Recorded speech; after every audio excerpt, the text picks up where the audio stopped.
Hey guys, Chris here, and for Mantalk Monday today, I want us to take a little bit of a heart check and take a look at three different areas that we function out of in regards to our relationship with others. This can be a relationship with your best friend, with a coworker, with a spouse, but really, I am considering those that are maybe closest to you, and considering taking a pulse of where you're at in each one of these areas. You can look at it as a scale from 1 to 10 and maybe give yourself a grade.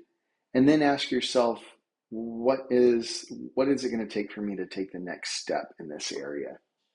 I'll give you a couple examples as we talk through these, but these three areas, I really do believe if you focus on improving in each one of these three areas this week, this month, this year, I think it can do wonders for your relationships with the relationships that you have. I think it will take your intimacy level with these people to a deeper level. I think it will open up the conversations that they're beyond the surface. I think that if you really take these things to heart, that your relationships will thrive. So, with that being said, let's get to these three things. Now, just full disclosure, I don't believe that relationships are built on only these three things. There are so many things we can talk about in regards to relationships. I chose these three things because these are the three things that were speaking to me this morning. So I want to talk about honesty. I want to talk about presence. And I want to talk about encouragement. So let's talk about honesty. And if you're honest with yourself, my question would be, how honest are you with your friends and those closest to you? When we are vulnerable and we share our thoughts and our feelings, it's hard. It's hard to do. With For some reason, even those that are super close to us, sometimes those are the hardest people to be honest with because it feels like there's something on the line there. There's a relationship there. However, that's exactly what the relationship needs, is honesty, for us to press forward and explore what these things are.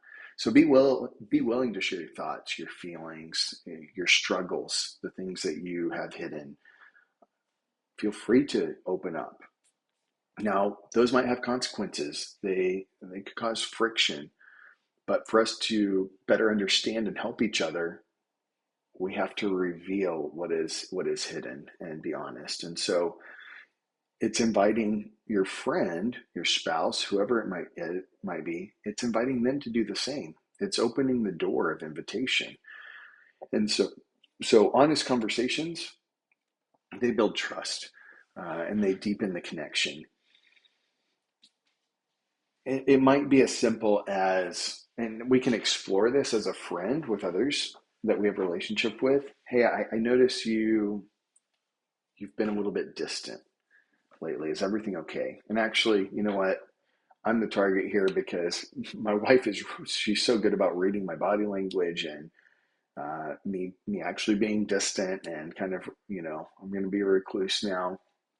And she'll kind of notice something's going on. She'll actually ask this question like, hey, something going on between us? Like, is there something you need to share with me?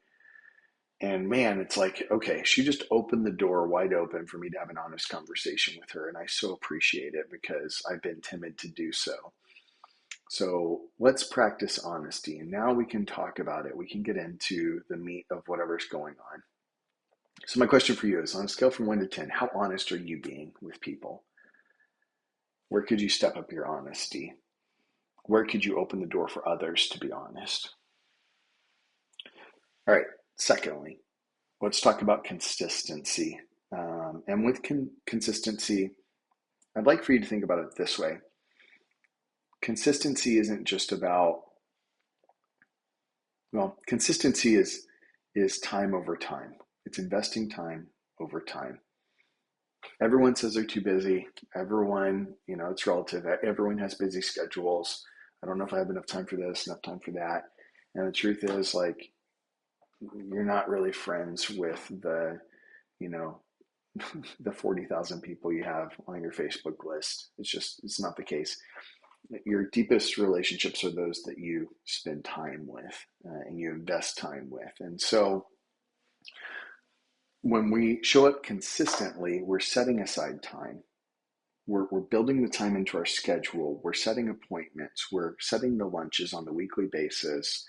We're having the Zoom calls. Whatever it is whatever it takes to check in regularly, we are making time for that person. And we're also going to set aside time, even when it's inconvenient for that person, because the relationship matters to us. And so that might be getting up earlier. It might be staying up later. It might be dying to one of the things we want to do. But fighting for the relationship and caring for the relationship is showing up consistently, time over time. One of the things that my wife and I do, we've started doing, it's been great. Just crazy schedule with kids going to school and karate, gymnastics, all of that kind of stuff. We found a window, and we found that every morning we have 15 minutes, basically 7:45 to 8 o'clock before our workday starts, after dropping kids off at school. And those 15 minutes on weekdays, we sit on the couch together with a cup of coffee and we just check in. We check in about what we're looking forward to during the day, where we're struggling, what's hard, what's sad. We say a prayer for each other, and this is consistent. And I've grown to look forward to this time, to anticipate this time. And it's done some really cool stuff for our marriage. Sure, we still have our struggles. We still have our misunderstandings. We still have our bad days. But knowing that this next 15 minutes is coming tomorrow and having this check-in consistently, time over time, this is great glue for the relationship. So showing up consistently in relationships, especially if it's not with a spouse, if it's with a friend and something goes wrong, it might not be fair for them if it's just like, hey, just let me know if you need anything. Showing up for them consistently would actually be going out of your way, showing up with the coffee, sending the encouraging text, planning kind of off the regular schedule kind of meet up to hear them out, provide a listening ear. So we want to know that our friends we want them to know that the relationship's worth fighting for, and we're going to consistently be there for them. Lastly, let's talk about encouragement. And I think that encouragement is probably one of the biggest life sustainers of a relationship. I believe, for me personally, encouragement goes a really long way. It adds so much fuel to the tank. And so with encouragement, I ask yourself, how much do you celebrate the other person in the relationship? How much do you really try to get out of them like what their goals are, and that you are for them and that you support their goals, and you're there to encourage them toward the finish line, whatever it is. You're there also to offer kindly some guidance when necessary. That's also encouragement, right? I would encourage you to reconsider this, or I would encourage you to look at this perhaps a little bit differently. Proverbs 17:17 says, "A friend loves at all times, and a brother is born for adversity." So a great friendship helps both people grow into their best selves. And so when we do that, it is iron sharpening the iron. It is challenging at times, but I want to remind my brother, I want to remind my wife about her strengths and what she's doing well, and how he's just, hey, I know you're in a really rough spot, but if I can encourage you with this, if I encourage you to look at this differently, or if I can encourage you to whatever it might be. Before I went to bed last night, I received a text from a friend of mine, really great friend of mine. And the truth is, our lives, his and mine, are so busy with family and with work, but we don't necessarily always get to hang out.